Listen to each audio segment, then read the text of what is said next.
I hear you. All right. Video. Where did you go now all of a sudden? There you are. Okay, video. Hello. Hey, brother. Oh my gosh, so good to see you. Connect with you. How are you? Great. Great. So Yourself? great. You look great. I'm doing good too. I'm doing really good. Yeah, you too. You're looking vibrant. Wow. Thanks. Thank you so much. Well, thank you for coming with joining me and us coming together to talk a bit. I want to interview you a bit for my channel and for my community of people to kind of really bring more awareness to you and your work. I've really been diving deep into your legacy, and it's really something else. It's something else. There are so many things that speak to me, and especially because, I know your Venus is an Aquarius. I want to talk about everything, like all of the things. But first, I think I just want to open up and talk about how we met, just because I think it's really hilarious. So I was in Mazunte. I was traveling to Mazunte. You were staying and living in Mazunte. And I was at a cafe with a new friend who you were also friends with. And you came up and I was reading her chart. I was reading her astrology chart. And you said something like, "Oh, goody, can you do mine?" And I was like, "Sure." And I did it. And then, you were asking me questions as if you weren't an astrologer, a world-renowned astrologer. And it was so funny because, you're just playing with me. But that was really something else. I'll never forget that because it was funny later on after finding out that you know all about astrology. So yeah, that was really great. And so I do want to talk about Kambo because that was the way that we deepened our friendship and our journey together in Mazunte. So I just want to you to talk about your experience sitting with that medicine and what it was like for you. I mean, anything that you'd like to share for those who are possibly interested in sitting with the medicine or are curious. Yeah, for sure. Thank you. And it was a really, really beautiful moment that I had there with the 3 treatments you gave me in terms of healing and changing my course and shutting doors that were not serving me anymore. I certainly cleared all my fields: emotional, mental, physical, spiritual. All fields were cleared. And especially in the days after are the ones to be savored the most. And I think in hindsight now, I think if I'm going to do Kambo again, which I no doubt will down the track, I will probably fast for as many days as I can after it, so I can really let the healing go deeper, because I think when you start adding foods, then you're diluting and slowing down that healing process. So I think fasting after would be a good idea in hindsight, because I remember every time I did it, the day after was absolutely illuminating. And also like the second day, they were very, very strong. And in that period, I felt a lot of the things that I needed to shed were resolved.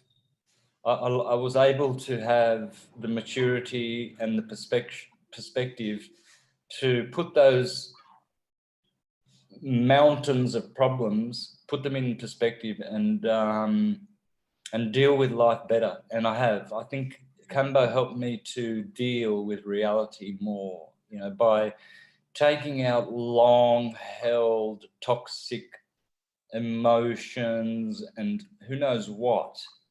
Because I know I vomited each time, and I know how good I felt after. I felt like 10 years younger. Yeah. So, yeah, for me, it was very purgative or purgative, whichever version you want to use. I do believe that this whole life process is purgatory, and that's nothing bad. Purgatory, No. just means It means to we're doing purge. better, we're getting better, and the things that aren't there, that are actually hurting us, are getting out. They're clearing. Yes, this is a beautiful plane that we're living on to do that, because we have lots of support. The nature and the gods, which I call Pluto, Jupiter, Saturn, all of these turning astrological orbs above us, transcendental, they are all giving us a spectacle, beautiful show of nature at its glory. And so when you clean your fields, you can intake more of that. It's like a reset. And what happens is you can absorb more of what nature has. And that's very, very healing. Because nature's energies are permeating through all the universe, but we block them out because of our toxic behavior. We don't accept them. We don't accept the healing of the day, the sun's light, for instance, and the vitamin D, which is really a hormone, not even a vitamin. But you can get that hormone from the sun that's just so beautiful and powerful. Thank you. Yeah. So yeah, when we're talking about clearing our field and then also absorbing more, right? That brings me to another kind of turn with Kambo, because the medicine is taught and shared with any soul who it speaks to, who this medicine speaks to, similar to yoga, and people will go off into the world and go to their homes or their neighborhoods or their communities and share this knowledge and wisdom, right? And sometimes we can get inspired by these medicines, and by clearing our field, we can receive inspiration and have ways or ideas to kind of take what we learned and start to go off somewhere else that is authentic and aligned for us. I mean, think of astrology, or think of all of the stories of the Greek gods or the Roman gods, and how you learned that and then you took it somewhere else completely, and you helped so many people because of your insight and your perspective and way of seeing that, and then being able to tie it together, that was authentic and aligned for you. So for me, when I work with the Kambo medicine, I have an alchemical ceremony where it's about being sovereign in our healing process. And I give that power. I don't give the power lies within all of us, but I remind people that is what they're doing when they come to these medicines. It's not the healer that's, really doing much. They're a vessel and they're holding space and they're administering or carrying this medicine, right? Keeping this medicine safe and offering it. But it's you that has to show up to the ceremony, and it's you that has to really do the work as far as, I'm hearing you. Okay. But yeah, so I have you write down things that you feel you want to release and let go of. And Kambo will assist you, right? Because we're co-manifesting and we're co-healing. And then I also have you write down separately what you would like the frog to assist you with, really attracting. So I would love for you to talk about those things, not in detail, of course, but like what that was like for you even months after, as far as what you let go of. I know you said you felt like you let go of it, but as far as the things that you wrote down, and I asked you, kind of to look back over those things, and do you feel like you really let go and released of those things? And do you feel like you were able to manifest and call in the things that you were really wanting for your life, to experience? Well, here's the thing. Kambo doesn't have any magic power to release anything that you're going to try to hang on to. And it just doesn't have that power. What it is it's like a portal, and it's an anchor. And so what you release that during that ceremony, you won't feel like oh, it's gone the next day, and now I'm never going to have that bad thought or that thing come back. And no, Right. Right. it is a process. But what happens is it's a portal, and it opens up for things to occur which help you to dissolve that thing. It's a process. So what happens is it's like you bring all of this trouble, all of these things that you want to release into the ceremony, bring them in, you have your ceremony, right? And Right. bang, it opens up. It opens up to the way to show you now how to progress, and then you go shedding that, but that's your anchor. So yeah, for me, that was like an anchor, because one of the things that I tried to shed, or that I asked to purge in my life, it continued for a bit. But circumstances changed in my life, like coming to Quintana Roo from Oaxaca, people that I've met along the way, some healing treatments, and others have intervened, which have now caused that thing to be totally resolved. Yes. So that was more like a 6 months process. When was it? When did we have the treatment? I think it was in September. Yeah, 5 months ago. So yeah, but now that all of those things, I've seen massive improvement and resolution. So yeah, I think it's very, very crucial for anyone contemplating it to remember how it works, that it's not going to, like a magic wand, Right. turn a frog into Prince Charming. I wish. That would be great. I mean, look, I didn't get one of the things I wanted. I wanted to be the sexiest man alive, and I didn't get it. Obviously, you can see that, right? So, I'll have to work on that one. Perspective, though. I mean, you changed up your chart, and then you attracted a partner, right? Who I'm sure would beg to differ. So. Oh, yeah. And she thinks I'm the sexiest man alive, so that's all that matters. Yes, 100%.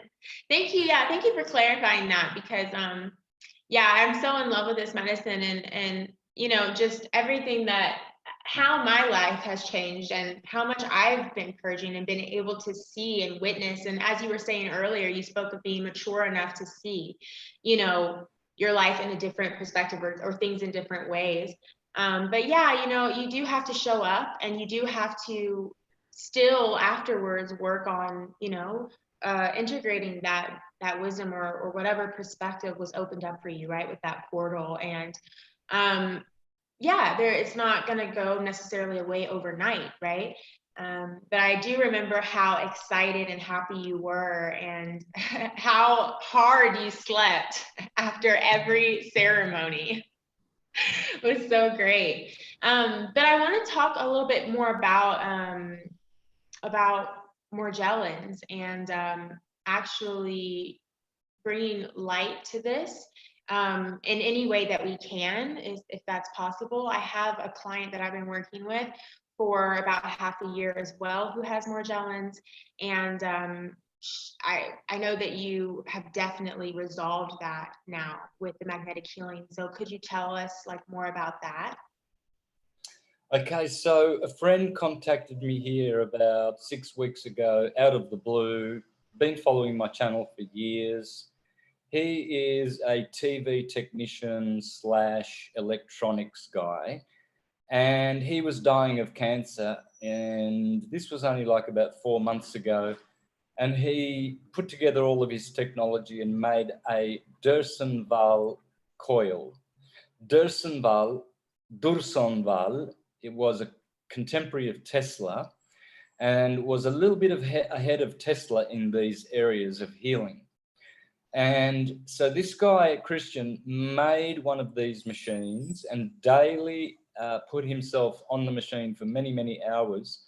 And within 2 months, he turned around a terminal cancer. He was black and blue in the legs. His legs were as thick as elephant stumps. He was dying, and the doctors sent him home. No one could do anything for him. He was finished. He was on his last days. He felt it, he knew it, and he got immediate relief from this coil. And in fact, I went to his coil today, just before I got here for the show here, and I did about an hour and a half. And wow, it really rejuvenated me because I didn't have very good sleep last night. So yeah, I've resolved that, and I absolutely do have the one and only best modality or protocol for dissolving Morgellons, nanoparticles, chips through vaccines, vaccine damage. All of this can be reversed. When I say reversed, there's only two energies in the universe: radiation and gravitation. Gravitation is the past, radiation is the future. So when you use radiation, as in MRIs and all of these magnetic radiation scanners and things like that, you're using one half of the universe's energy, and that's fine. Radiation works. You can do a lot with radiation. You can have radios, you can have X-ray machines, etc. But gravitation, which Schallberger, Tesla, Walter Russell, Ken Wheeler, Eric Dollard, and all the greats that I follow, and especially Dursunval, used what's called negative energy. I call it gravitation, because the way I explain things in syncretism is absolutely the most integrating syncretic way. And once you study the way I teach the true atomic and toroidal field model, then you'll understand everything about how nature works, and that there is only radiation and gravitation. So gravitation, negative energy, is being harvested here, or amplified, transformed, and it's what it's doing is it's set on a frequency that actually kills the mites in your body, because that is what causes every single disease known to humanity. There are no separate diseases. There's only one infestation. There's only one dis-ease, and that is parasitic. It's mites. They're like little spiders. And those spiders are introduced in vaccines. They're introduced in chemtrails, in food as nanoparticles, but they're weaponized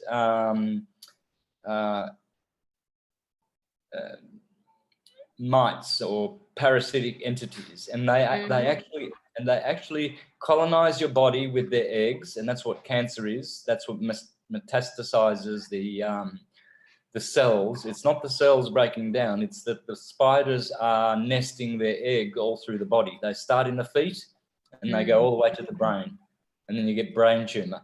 But what doctors are doing is they're using wrong models and wrong methods when they have treatments such as chemotherapy.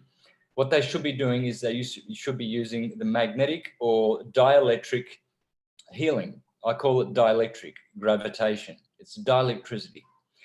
And that's what they are using. They're harvesting this with their machines, and they are getting results, because what happens is it goes back in time.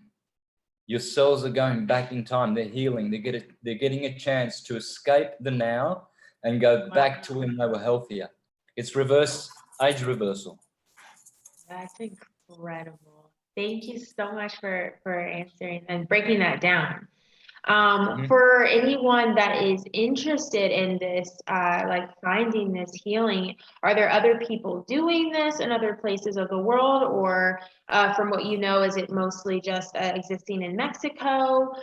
Is it pretty like, is it accessible to all? How does that whole setup go? Do you have to make an appointment? Is there an online database or organization, or how does that work for people who need to check out this healing method? Well, for now, we only have a few machines here in Puerto Morelos, Quintana Roo, but we've got investors or people who have the ability to make small units and then send them out to people all around the world. That is what's going on now. So best thing would be to wait before anyone contacts me about the machines. Wait till I post, because I will be informing everyone. Of course, I'm watching this I'm watching this these treatments and this protocol really closely, and getting treatments myself. So for now, if anyone's needing to use the machine, they have to get here. They have to get to Puerto Morelos, which is only half an hour south of Cancun. So flights are easy. And we are definitely getting more machines, so they'll be able to see more people at a time. Right now, it's only one person at a time. So directly after me came an autistic child who is making lots of improvements. He's almost, well, he's stabilized all of his erratic movements and screaming and agony, and now he's just like, he's like this. So he's been singing, he's been speaking, and showing great signs of starting to rejuvenate that part of him as well. But definitely he's poised now, and there's no more torture from mites, because that's all it is. What happens with the vaccines is they're loaded with these little spiders. And yes, the nanos. Yeah, the nanos, exactly. And what happens is with some children, it really, really just interacts with the already pre-existing parasitic condition. If it's toxic, well, then they've got no hope. They just end up with autism. Some children escape it due to perhaps not being so toxic in their mother's wombs and not carrying a lot of ancestral parasites, or who knows, but they seem to, escape the damages, but eventually the damages will catch up to them later on in as they get older, as is in the case of Alzheimer's and dementia, which is happening to people. That's all the parasites that they stuck in the vaccines, which are weaponized. Yeah. And this machine definitely has helped. So that's incredible. Well, so my next question, I guess, is if someone were to travel to you guys, to Puerto Morelos, and sit with this machine, how long does a typical standard session last usually? How many sessions would you recommend for someone coming for Morgellons, or versus someone that maybe got the vaccine recently, that is regretting it and having issues? Like a lot of the videos that I've been able to find mostly are on Facebook, or they're just taken down. So like how many sessions can they expect? Is this an ongoing sort of treatment for a couple of months? What does that process look like for people who are wanting to travel, to plan that?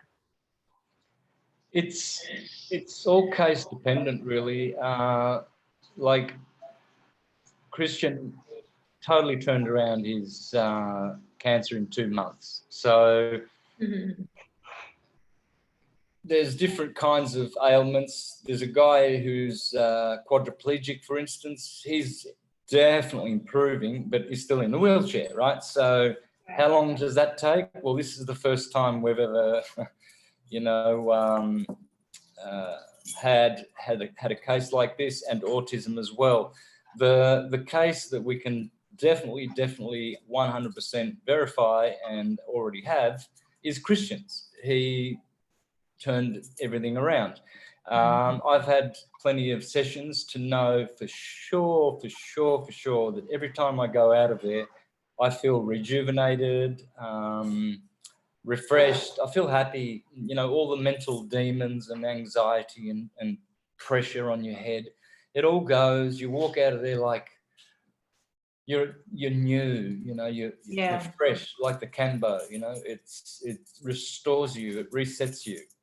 So it's case dependent. It's I can't sit here and tell anyone or tell you and the listeners that, you know, they just need four days and they'll be turned around.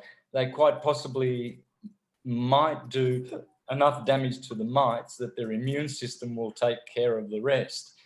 But in the case of Christian, he still uses the machine every day.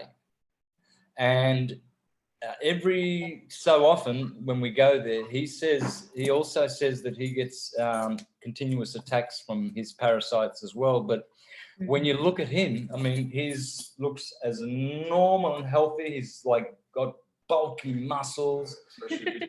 Yeah, he's jumping up and down. He's full of energy. Sings karaoke all night long. Hardly ever sleeps.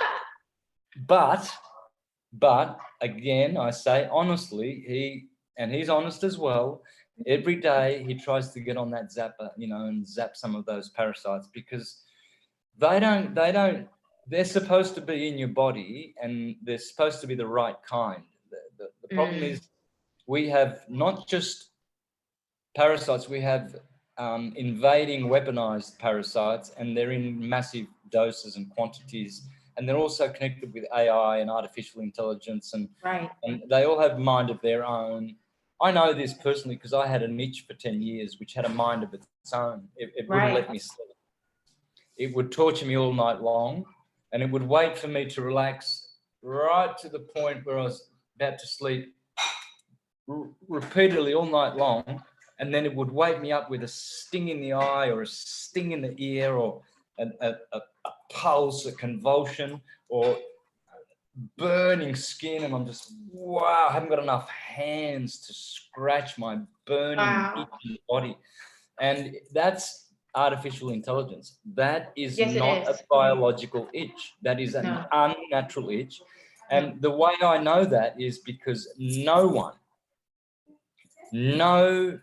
advanced light working healing being that I've been to many have had the answer or have been able to cure me until I came to Mexico and started a whole bunch of protocols. And Kambo was at the start of that true healing, Kambo, and now the magnetic healing. So other things too as well that helped me were peyote and ayahuasca. So I did a bit of that as well. Yeah. And of course my daily cannabis. So that's my daily food. Our Father in heaven, give us our daily food, manna from heaven, cannabis. So in regards to you posting about magnetic healing, I know you have some videos on your channel. Do you have, is there maybe a link on your website, or do you prefer your Facebook post? Is that where we need to look? Facebook and my YouTube channel. And when you go to my YouTube channel, you will see all the videos I've posted with the words magnetic healing in them. I would watch those, and please pay attention, because nowhere in those videos do I say that the machines are ready. So no need to ask me, how can I get one? And right, they're not ready, right? Because they're not ready. You will have to wait for the video to come out where I say they are ready, here are the links, go and buy one. And they will be affordable. They will be affordable. Okay. Yay! Okay, so video, I mean, the machines, as far as being able to purchase them so that you can have them in your own home or your community, are not available. And if you really want to try this and check it out for yourself, you'll have to come to Quintana Roo right now. And yeah, you might have to stay there for a while, so have that availability in your schedule. So cool. Thank you for that. So I wanted to ask you a question about your understanding and your, you know, the way you've come to realize for yourself with all of your studies and your work, your life's work. How do we tap into abundance? Are we ever separate from it? Is there ever, do you believe that there are ways that we block ourselves in regards to receiving all that is our birthright, which is, you know, joy and abundance, and not having to worry and be stressed out all the time about things that we can't control, you know? I'm curious. Yeah. Yeah, well, how you do that is by going within and going up. Jesus gave the secret with his sacred heart, where he always went like this. Hey, love my son there, Amber. Nice. Hail Sol Invictus. Nice. Beautiful Amber son. And there's my other solar ornaments. So when you go within and up, so going within and up is the opposite to going down and out. Right. Down and out. Yeah, going down in ascension, which is descension. Many people on the path going down to hell from purgatory, they want to go to hell because they are locked in a cycle of vice. They can't escape it. They're addicted to their vices, alcohol, sex. They cannot evolve to a higher because they're descending. That's the left-hand path. The right-hand path, as Baphomet points always up to the right with his right hand and down with his left, the right hand is up. That's why Jesus does the same thing. You go into the heart chakra and up to the crown chakra in consciousness expansion. So that's how you do it, through empowering yourself through magnetism. That's it. That's the answer. How do you get more magic and wealth and abundance in your life? Well, you use you use more of the energy that's been given to you, which is the only energy, which is the fuel for every atom in your body, which is magnetism. And you could do that by breathing properly, meditation, and yoga. Those are the correct ways. Excellent. Yes. Yeah. Breath work has been really great for me. Especially in times where I feel myself getting stressed out or becoming kind of anxious about things that I want, and just reminding myself to be patient and not worry about that, it's not about worrying, it's about trusting, and also, just tapping back into and finding that anchor within ourselves, that ground us and make us know, remind us that it's okay, So yeah, thank you for breaking that down. That was awesome. And now if it's cool with you, I really wanted to just show you something that I found in your chart, as well as my friend's chart, sister, but also I've been working with her for the last 6 months, the one that has more gel-ins. So is that okay with you? If not, I don't have to share the screen to share your chart, because that's kind of... Oh, no, do it. I don't mind. Yeah, let's have a look at this. Let's do it. Yeah, so I have been talking to you for months. I stayed in contact with you after I left Mazunte, after you left Mazunte, and just to check on you and see how you were doing, post Kambo, but also in regards to what you really wanted in life and how's that showing up.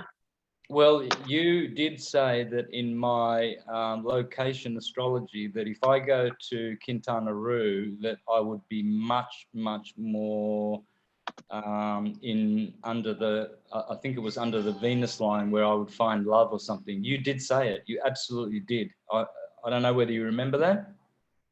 Yeah, I remember. I didn't know if you remembered it. And Yeah. I wasn't going to read it up, but thank you.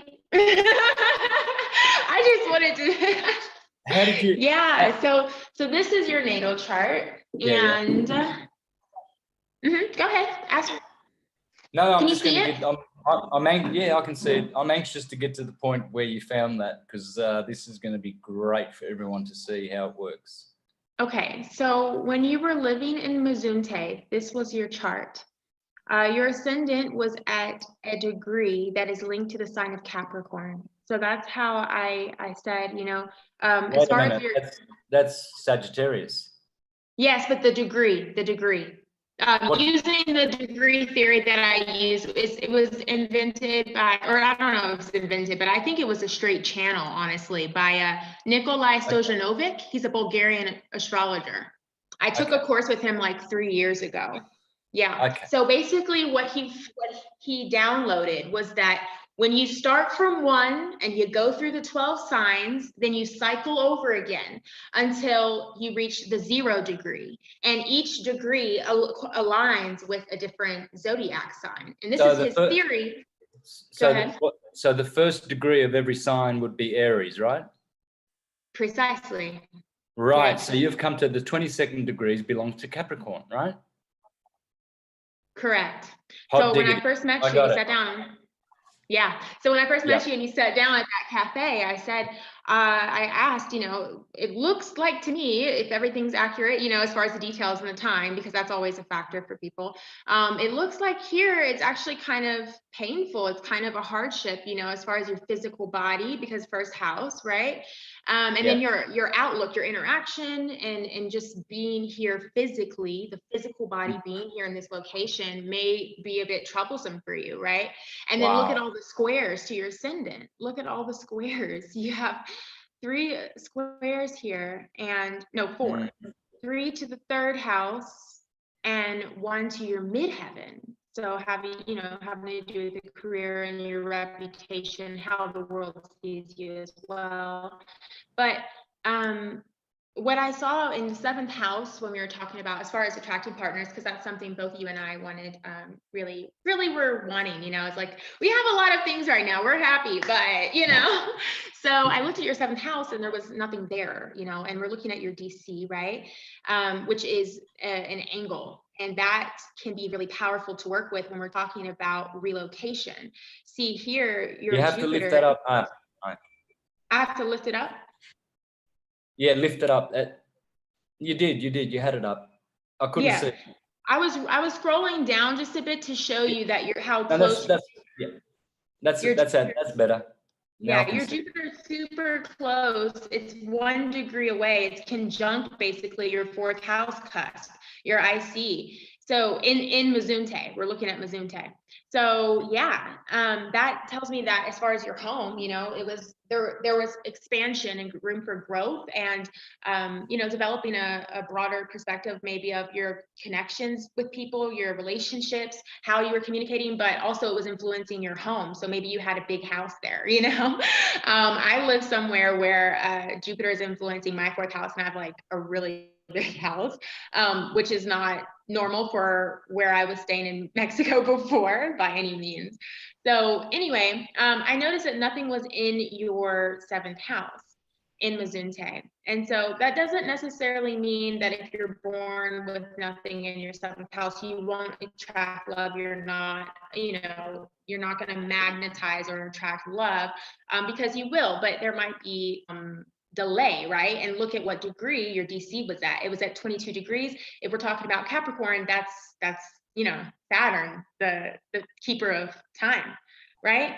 So we're talking about time delays. Now, when you relocated to Puerto Morelos, you can see now that you have a celestial body here. Now, I wanted to ask you also about what your stance was as far as the nodes, and are they significant to you in syncretism, syncretistic astrology, but it is the significant difference that I noticed, because the North Node, in tropical astrology has to do with fate, destiny. And this is in the house of partnership, and romance. So that was a significant difference I saw, as well as now it's trining the 3rd house, and it's trining your sun. So who you are, being in Aries, being the leader, but also 3rd house, communication, social media, and not your business, but your legacy, everything that you do is online, 3rd house. So, that's actually Mars that's looking at it, my bad. But so actually, if we're looking at 7th house, Cancer, it's in the last degree of Gemini. So Gemini's ruler is Mercury, which is in your 3rd house. So how did you guys come together is what I want to know, because I wonder if she knew what you did, or was, maybe connected to you through social media first, or communication or networking. Maybe I wonder how you guys met. Well, that's it. You guessed it, from social media. She's been following my work for 6 years here in Mexico. and been messaging me for six years, compliments, questions, conversations. Wow. For 6 And then years? yes, yeah, she's a syncretist big time. She's followed my work like very, very deeply and everything like that. And then when she found out I was in Mexico, she was going to fly from Querétaro to Masunte to come and see me. And that didn't work out because of money. And then eventually, when she found out I was closer in Quintana Roo, we arranged for her to come over here and have a holiday. And Wow. yeah, and so she's actually with someone who she's respected for years and years and years and followed. And so for her, it's, you know, like a dream come true. And for me, it's like she's the ultimate dream girl. I mean, that's what I call Oh, I love that. And then if you look at the house, I mean the degree of your 7th house now in this new location in Puerto Morelos is at 29 degrees, which is the degree associated with Leo. And it's also linked to be a clairvoyant degree. So, but Leo rules love, you know, it's like that childlike love that's very free and playful. And, you know, Leos rule by the heart, you know, so they love to love. My mom's a Leo, and she's, you know, she can be fiery, don't get me wrong, but she really does just want to come back to love. So that's like really awesome. I love that. And that's interesting that she had been following for a while, but she wasn't in your peripheral until you got to Mexico. Because if you look at your natal chart, your North Node is in your 12th house, the house of the hidden from you, right? And then when you it. went Yes. to Mazunte, it became visible, but it's in the 8th house, okay? And we talked about the degree of Capricorn, the descendant, having to do with delays, right? Because she tried to come and then it didn't work out. There was a period of waiting. And then you go to Puerto Morelos, and there we go. So that's really beautiful, and I'm so happy for you. I'm so freaking happy for you. So you are in Ovelos, I think it's called. I really am interested, and if it works out and aligns for me, I'd like to come check out those stones for sure. But the other thing that I noticed in your chart is that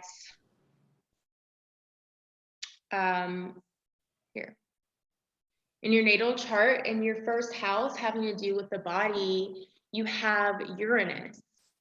That is, there's no, you know, benefic aspects to it. It's squaring your midheaven, it's opposing your Venus in the 7th house, so it could bring about hardships in regards to your love life, or, you know, coming into union with people, right? Because you've got this whole thing going on with your body. And then it's also squaring your Neptune retrograde in the 3rd house. Neptune rules the house of dreams. I mean, not the house, the realm, you know, dreams and sleep. And with it being retrograde, it's internalizing that energy, and that square to Uranus is like this unexpected, sporadic, chaotic energy in your nighttime. And how I found my client that I've been working with for the last 6 months is that she got a reading with me, and we were talking, basically what came through without me knowing anything about her was that there was something affecting her that was linked to the moon. And she says, now that we've been tracking it, that as the moon becomes full, her Morgellons just really acts up. And like you said, she's burning, her feet are getting swollen. Sometimes she has the fibers coming out, the AI, the nano coming out. But what I noticed in her natal chart as well is that she has Uranus in the 1st house. And it's not completely negatively aspected, but it is squaring also her 10th house, her Venus. And it's also opposing her moon, which you didn't have that, but you did have the challenging aspect to your Venus. So hers is in the 1st house with Uranus. And then I kind of just want to, I mean, I don't really know where this is going, but I'm curious how many other people who are experiencing this stuff with their body may have some type of square or opposition, whether it's to Venus or another celestial body, from their first house with Uranus there. I think it's really interesting because, you know, Uranus rules Aquarius. Aquarius is artificial intelligence, AI, alien origin, among many other things, right? Like progressive thought and, you know, ingenious ideas. And it rules the 11th house of community and these relationships. But it also does rule artificial intelligence, and it's really interesting. I think a lot of astrologers they kind of miss that part because they want to paint a picture of rainbows, right, when we talk about the Aquarian age. But you know, Aquarius is very independent. It has to do with detachment as well. So I think that's just really interesting. And I wanted to, if there's anything that, I don't know, that sparks your interest to talk about with this, that would be cool. But if not, that's cool. I just wanted to share that with you in case you come across any others coming to the magnetic healing, right? And if you look at their chart, maybe I wonder what's in their first house affecting their body. Yeah, Uranus in the first house is a handful when it's retrograding like mine. In Virgo, it's very electric. It's a very dynamic body, and it's really, really hard to deal with for some people because it's not very easily comprehensible. It's a very unconventional frequency that it emanates. It's radical. It's has a touch of rebellious energy to it as well. So if it's, mine is actually opposing Venus, isn't it? Yes, Venus in the 7th house. And, yeah, and Venus is at 23 degrees, the degree of Aquarius, actually. So it's in Aquarius at the degree of Aquarius. 23 is linked to Aquarius in this guy's theory that I've been following for the last 2 years. First on myself and then obviously with clients, and it's always been on point for me. But yeah, that's really interesting as well. Yeah, I've felt that a lot in my life, that Uranus there, and Saturn as well, conjunct Venus. That's been very, very tough for me. It's caused misunderstandings, dissatisfaction, complicated situations. It's complicated my past relationship with all my partners, every single one of them, where I have shown a very, very Saturnian nature to my partners. You see that poor Venus there, she's got Saturn right on top of her. That's right. That's how I've been treating my partners. Very, sometimes cold, cruel, dismissive, arrogant. That's when detached. That's Aquarius too. Yeah, cruel, disciplined, rules, structure, all the bad side. I've seen that. I really have. And the Uranus in the first house. I mean, anyone who's got Uranus in the first house, like Che Guevara, James Dean, real kind of revolutionary type guys, they are going to be a handful. And then when Saturn's on your Venus, that's going to happen for me in the 7th house with partners. And I've seen that all my life. And he's super strong because he's on that angle. I know. He is very, very strong Saturn in my chart. And now in Puerto Morelos, where is your Saturn? It's in the 2nd house. So this discipline and this detachment at times and all of these things, it's squaring your Neptune in the 11th house, having to do with your community, but also the network of gain. So they're both money houses now. So maybe this discipline has been starting to morph into something more successful and benefiting you. Maybe all the hard work that you've been putting into your other parts of your life, you know, not the love department, right? Is able to come back full circle for you. And maybe now, you know, you're able to actually have love and enjoy it and not, you know, dismiss it. So the 19th degree believes, is that to Libra or Scorpio, the 19th degree? The 19 is Libra. Yep. It's Libra. Oh, good. Well, that's great. He's a sweet degree. Right. Yeah, sweet degree. Yeah, man. So cool. Like it's been about, you know, a little almost an hour. So yeah, I just want to give thanks and gratitude for you and just like, us crossing paths. There was one other thing that, I don't know if it's going to go anywhere, but, I wanted to know what your stance was on it, because right now I'm really diving into the mysteries of the womb for women, and tapping into this space, this sort of portal that's within us that allows, the human vessel to come in and incubate until, they're breathing on their own. So I noticed in one of your videos, actually, it was a series of videos that I watched that has to do with the Taurus field. And it was really interesting. What spoke to me, one thing that you were talking about was the uterus and how it's Taurus, right? And then the Taurus energy of the earth, of course, right? But then I was thinking about how does this connects completely to the womb space, and this void, or this energy of not void, but this intelligence that's constantly moving and communicating, right, within us. And how, in the, I don't know if you do know, actually, so I shouldn't say, but with the womb and these mystery schools and these principles of understanding the womb as a portal, right, of ascension, which is not necessarily what everyone believes, but there were a lot of ancient cultures that worshiped the divine feminine and the womb space, and had these megalithic structures with holes and then the phallus being nearby, kind of like a Stonehenge, but different, right? So I don't know. I wanted to know just kind of what your stance is on that, because you have this whole from the womb to the tomb thing too. So I wanted to know, I would love for you to dive into the syncretistic nature of the womb for you, and how you see that.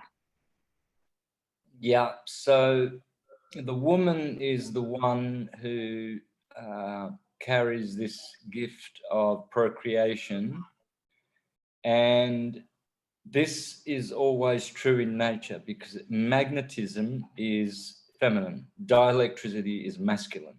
Black light, dielectricity; white light, magnetism. So in magnetism is all the wombs. The wombs are tombs, and the tombs are atoms. They are the wombs. Womb and tomb are two halves of the same coin.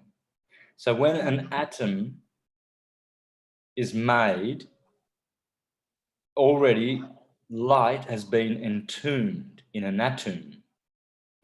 And we have anatomies, and our anatomy is in the shape of a T, the cross that we must all bear. And that's our body. And so the feminine principle is the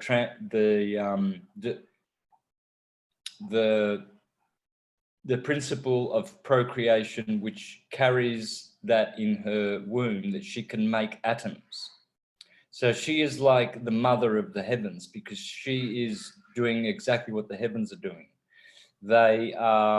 It's sexual. And so the gods get together and make worlds, and it's through sex. And so that's how worlds are created, and that's how bodies are created. It's all sexual.